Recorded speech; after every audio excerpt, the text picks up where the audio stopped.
in our case, I was traveling to Russia. She was going to Ukraine. We're just one of those ladies you meet, and randomly we're filling forms together. We're walking down to the plane together, and we're talking. She's a very lively person. Actually, to the rest of the world, she's so close. She doesn't talk. She's an introvert. But to me, she was the one doing all the talking. In fact, I was the one who usually in most cases who would do the talking, but in this case, she was the one talking, and I was just listening and shaking my head and smiling, my usual person. Yeah, and then before she left, I said, "Well, let me give you my number."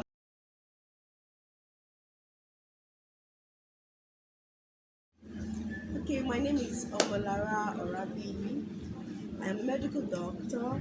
Uh, Currently, I'm doing my PhD in public health in my final years already. Uh, I'm a pastor's wife and I'm a mother of four. Okay, my name is Joshua Rabi. I am an academician, so to say. I'm a pastor, a husband, father of four. I'm a writer, a motivational speaker. I'm a singer, musician, and I can function anywhere, especially places where God wants me to be. Very interesting question. All right, so how do we meet? Uh, I could say we met at the airport at Muritala Mohammed Airport. I was coming to Ukraine and he was going to Russia. So I think we were at the desk. We were filling information. We were filling the, I think, immigration document when I think we were on that same table. I'm not so sure again now, but it's been like 11, 12 years already. Yes, 15. Oh, sorry, that was our anniversary I just mentioned. Okay, 15. That was 2007. Yeah. So we're at the information desk. We're filling the information, and I think that was all. And after the information desk, we all had to move to board the to board the plane. And on walking down to the plane, he was beside me. We're talking, getting to know each other. Where are you from? Who are you? What are you going to, where are you going to? And what are you going to do there? So we exchanged pleasantries, and I think that was the first place I met him. Practically, that was the first place I met him. Well, I have always been a person of several people because I was born in a pastor's family. I had always been in charge of kids, teenagers. As at this time, I had worked already with my mom. In the school, I was the acting principal of the school, and I have had the opportunity to host the GCE exam. Yeah, so you know what it means to host GCE. Yeah, we had over 200 people, but I was a very focused person. When it comes to relationships, we were brought up very well from home. My parents are very strict with this topic. We don't have girlfriends in my family. You can only have a wife. So anyone who would not be fitting to be your wife, you don't even start the relationship. Just be friends. And in most cases, we just have friends also. So for in our case, I was traveling to Russia. She was going to Ukraine. We're just one of those ladies you meet, and randomly we're filling forms together. We're walking down to the plane together, and we're talking. She's a very lively person. Actually, to the rest of the world, she's so close. She doesn't talk. She's an introvert. But to me, she was the one doing all the talking. In fact, I was the one who usually in most cases who would do the talking, but in this case, she was the one talking, and I was just listening and shaking my head and smiling, my usual person. Yeah, and then before she left, I said, "Well, let me give you my number."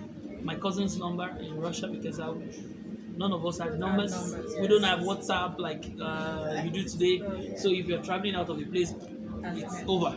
Yeah, you start a new life on. I mean, entirely in the different place you're going to. So I gave my cousin's number and I said you should call him when you get to Ukraine. You have a phone. Maybe one way or the other we could meet, and that was it. After like 3 weeks, 1 month, she called back. And this was the journey of our real friendship. Although wasn't really so frequent. Also, she was one who did all the callings. I don't call again because, and like I said, we don't have girlfriends. We just have like friends and wife. That's it. But then left to me, I'm like, if God has brought me to Russia, there are several ladies here in Russia, so He will give me definitely one of them. Not someone in Ukraine. I don't even know what's happening in that Ukraine itself. So my mind was not even there. But she called like every year, like twice in a year. For me, I wouldn't call because I saw it as a waste of investment. So aside the fact that I was very busy, I was very busy. Even people here in Russia, I don't call. I had too many things on my plate. I was doing several social activities. I was choir director in choir in church. So my education was there. It was really tough for me to keep relationships or contacts with people at a distance. When I leave Nigeria, I'm no longer Nigerian. I'm Russian. I deal with Russians. When I leave Russia, I forget about Russia. That's my life.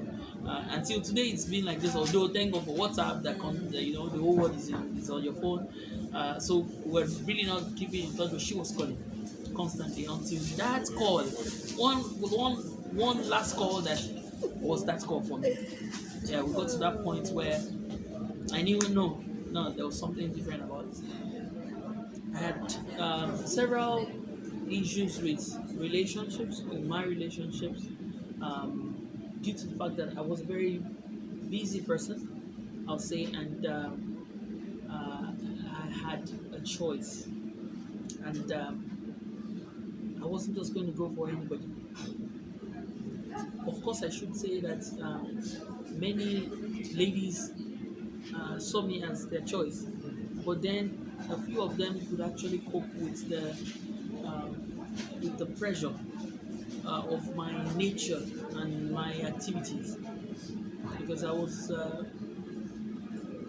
too busy, I should say, with all activities that was on my hands or that were on my hands.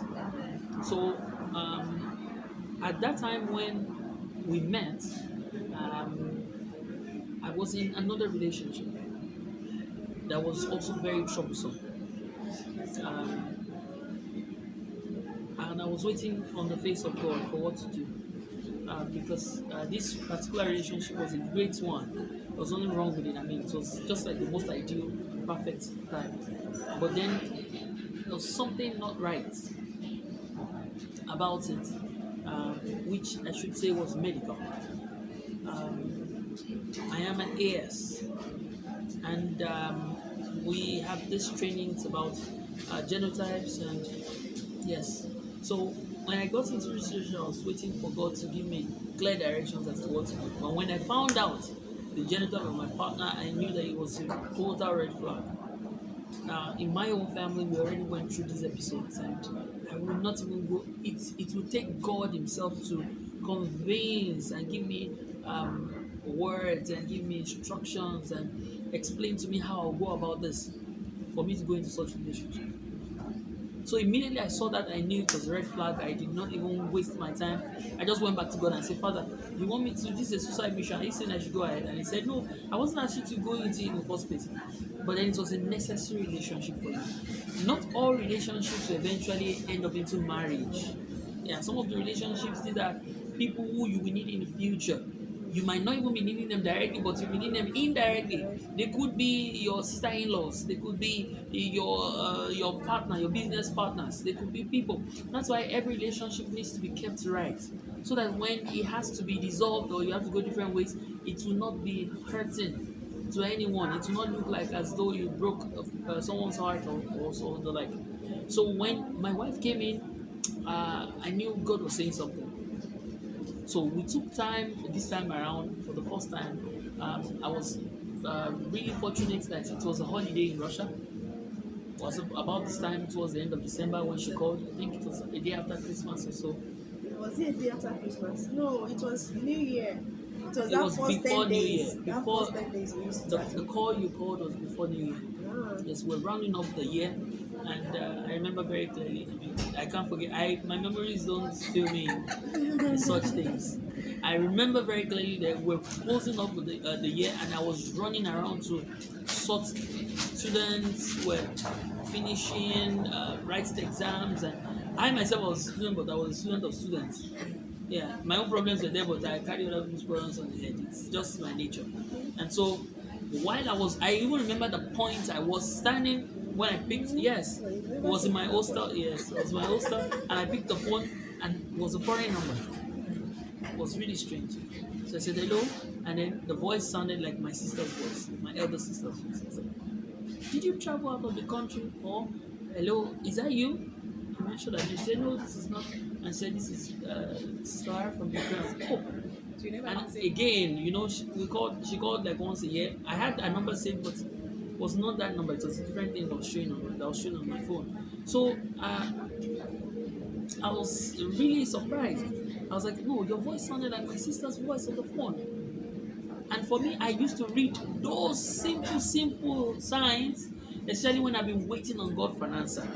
Every sign He shows to me, I take very quick and close look at them to be sure that He's not saying something. And so this was it. And I said, "Okay, I want to talk to you, but please, let's talk in the next 1 hour. I'll make sure I go to my Yahoo Messenger, and there we can speak. Please be there." And she says, "Okay, I'll be there." And so I quickly sorted everything I had to sort, went to my friend's place, and then I sat at his computer, and I switched on, and then I was asking, "How are you?" This was the first time. Usually when she calls, I just say, "Hi, hi." Yes. Yes, yes. Yes. "Hi, how you doing? How's everyone? How is Ukraine? Oh, Russia is good too. Thank you for calling. I really am grateful. Thank you so much." And that's where it ends. But this time around, I said, "I need to talk to you. So please go to Yahoo Messenger." And then in an hour, she was at Yahoo Messenger, and there was my friend's computer, and we were talking for hours. I mean, it was the first time, and I knew this was something different. So, and like I said, it was close to the end of the year. My best friend, my Russian best friend, called me and said, "Would you like to go with me home for the new year?" I said, "Yeah, of course, sure, why not?" So, this was me being able to leave Moscow at the new year is such a blessing, because naturally my life in Moscow is a life of, yes, 24 hours calls, running around. And so if I was living in Moscow, it was an opportunity for me to rest. So immediately he said, let's go, I'm inviting you over for my birthday or something." I said, okay, let's go." And so I told my wife that I'll meet her again on Yahoo Messenger, that she should please make sure she's more available this time around, and on Yahoo Messenger. And that was it. The first 4 days into the new year, so I got there, and the first 4 days into the new year, we're enjoying ourselves. I was eating and all, but I was always on the call with my wife. So we're there, like when everyone is not doing anything, I just quickly go to the computer, and she's there waiting for me, and we talk about God, about everything live, and we shared God's word so much. In 3 days, I don't think I've preached as much as I did that. Yeah. We spoke consistently about. What prompted the preaching? You had questions. Yeah, because I was a cell leader in my church. Yes. And I was in charge of house fellowships. Okay, so we usually have fellowships. I think every Wednesday. I'm not sure. I can't remember. And so this was it was such a blessing. And if someone was asking you things about God, for me, there was nothing else I needed. Yeah. So when I went to God, I had peace, utmost peace. Now I was in a relationship at this time, but then I already saw the red flags. So that it doesn't look as though I met someone and then I dumped the other. After this holiday I had out of Moscow, I knew that this woman is the one. So, but then I needed to sort things out. So I said to her, well, I want us to go and pray. I can already ask you to marry me right away because I don't need any other thing in a woman. I already have everything. You have everything. That's all. The fear of God is all I need. I said, but then I need you to go and pray. I will also go and pray. Please, let's take a 1 month break. For 1 month, there will be no calls, there will be no text messages. Because then we're so bad shape. I long to hear from him every second. So the 1 month break was like, because we were always talking. Even with his busy schedule, we're always talking. So when he said we should take a 1 month break, okay, to go and pray out. Because when it comes to prayer too, I'm not I'm not a baby. So I know how to, but I know how to hear from God when he's talking. So we actually prayed about it. And then God be leading. And in 1 month, I was able to sort out the other person. I explained, not immediately. I waited for God to still give me some instructions again. So I was just praying generally, Lord, let your will just be done. This person I just don't want to try away because I don't want it to look as though I'm breaking her heart and stuff. I also want a lasting solution to our problems. If you could assist them. So eventually, God gave me another sign. We lost someone here in Moscow. It was one of our great worship leaders. He was doing well, he's doing for Christ. And we never even knew he was a sickle seller. Suddenly we just heard of his demise. It was such a shocking news because he was everywhere all over Russia, doing ministry, singing, and suddenly they just told us he died. Ow! Then we heard it was a sickle seller. No way. We never knew what. Nobody knew. Just had one of the crises and could not withstand it. There was nobody around. The ambulance didn't come on time, and that was all. It was so painful, and so we were asked to come and do wakekeeping service. And at the wakekeeping service, all worship leaders from different churches came around to sing a song. It is well with my soul, and this was where I was singing the song. It is well with my soul, and the Holy Spirit told me, if you don't take steps now, I hope you will not put children in the same danger in the nearest future. And that was it. And right there I was crying. I don't cry when people die. I don't. And it all started when my grandfather, who was very close to me, died. I found it difficult to cry. I felt very sad. But then I understood that death is transition into life. So I don't cry. I don't. It may pain me so much, but then I understand that God is taking that person over. So it's not for me to wish the person to stay with me, or so I just allow God's will to be done. But in this situation, I was crying because God told me that I had to sort out that lady, and I do not want a future like this. So that same evening I got home, I wrote a very nice text message. I said to her, let's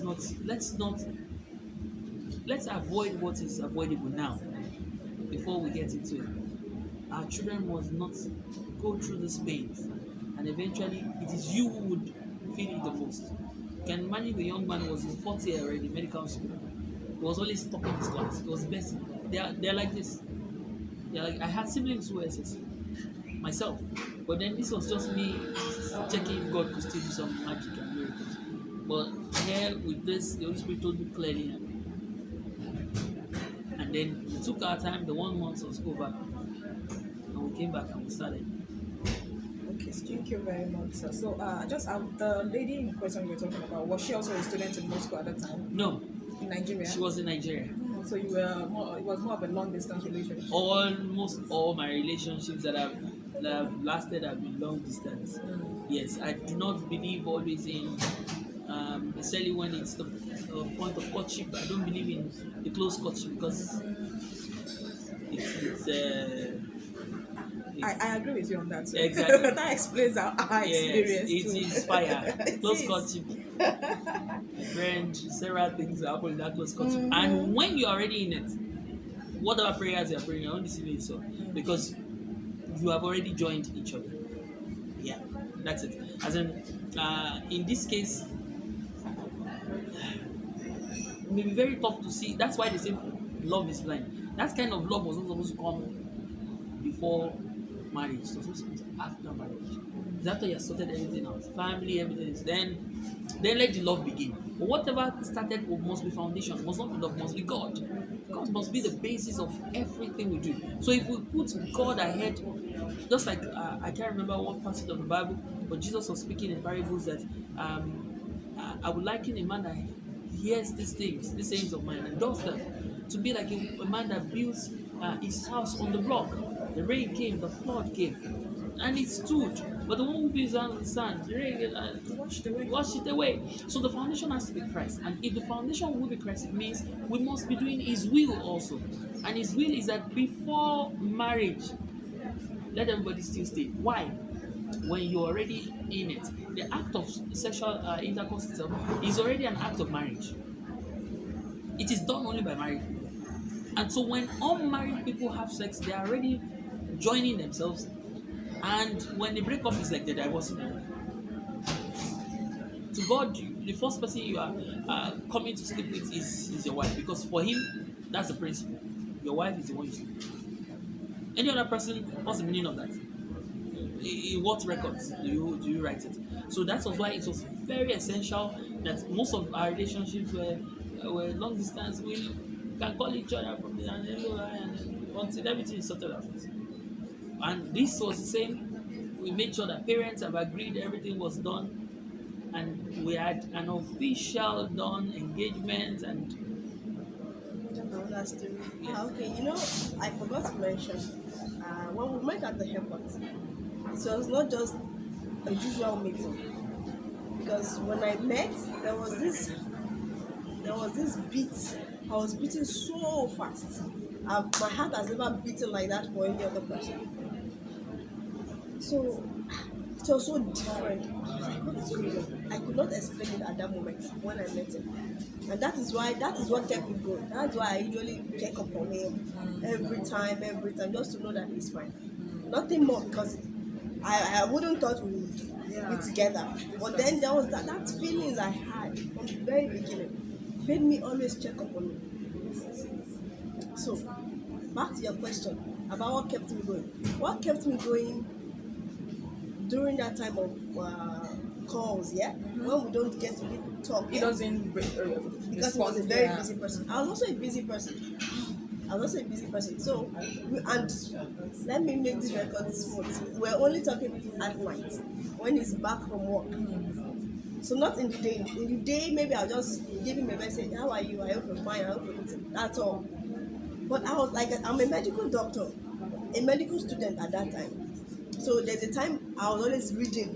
If I'm not reading, I'm preparing for Sunday school, Bible house fellowships, or I'm preparing for midweek services, or we're preparing for more conference or the other. I went to Christ Embassy then, and Christ Embassy had several activities when it comes to, so I was busy. I was also busy. I was busy from here, there, from church, from hostel to school, from school back to hostel, sometimes to church. So I was very busy. I was very, very busy. Yes, I was very busy. Times I was not busy was maybe when we had to chat. But aside from that one. yeah. For me, before the 1 month break was over, I already had a conversation. Okay. She was, and I was just waiting for my word, because I gave my word that it had to be 1 month, and we did not exceed that 1 month. Throughout the 1 month, of course, I went back to my usual busy schedule, praying, looking at the face of God. She was also praying. We didn't really have time. We didn't want to break our word. We did not write. We did not call. But then already before then, God had taken me through all of this, and including the boy that died and all of that. Yeah, so it was within the 1 month. That 1 month, how God planned it, I can't really explain. Yeah, but it was about February thereabouts. Already when I had the confirmation, I was sure. I told my father. My father is my mentor, my spiritual father at the same time. I told him to pray alongside me, and he said that he doesn't see anything. He only sees everything was fine. That I should go ahead. I should introduce the lady. I said I'll introduce her when time is there, and that was it. After 1 month, we came back to ourselves, and officially I proposed, and I asked her if she would marry me. Before they introduced you to your parents, was it after? Was of course before. I had already told them, and they were cool with it. They were fine. They prayed about it.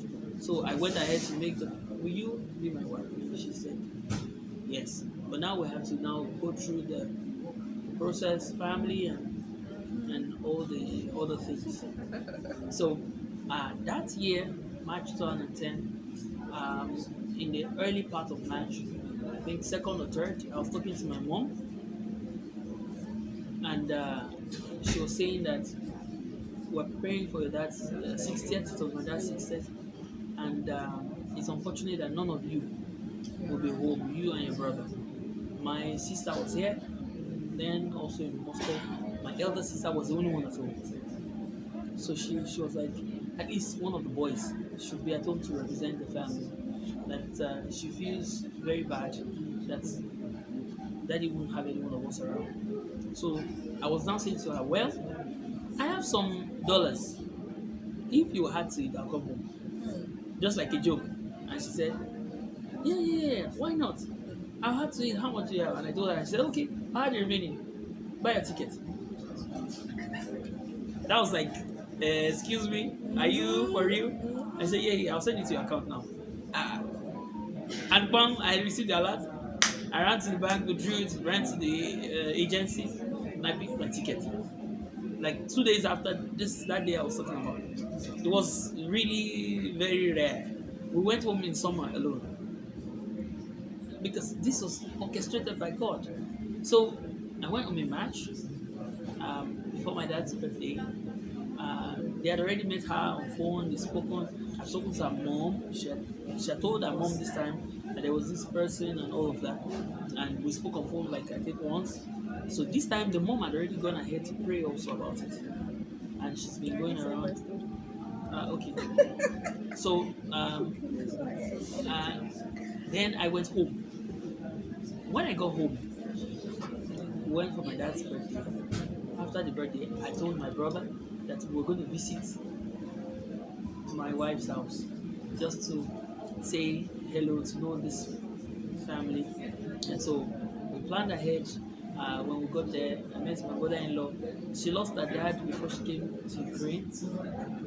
I met my brother-in-law and my mother-in-law and her siblings, my wife's siblings. And so my mother-in-law said, you guys can go ahead with the marriage. I've prayed about it. I've made background checks on the family. They're from a very good family, and I love that. And my daughter is going to be a very wonderful family. So I give you my blessings. Anytime, already, you can go ahead. Just tell me what you need to do, and that's all. But please, even if you want it tomorrow, go ahead. So this was what we needed from the parents.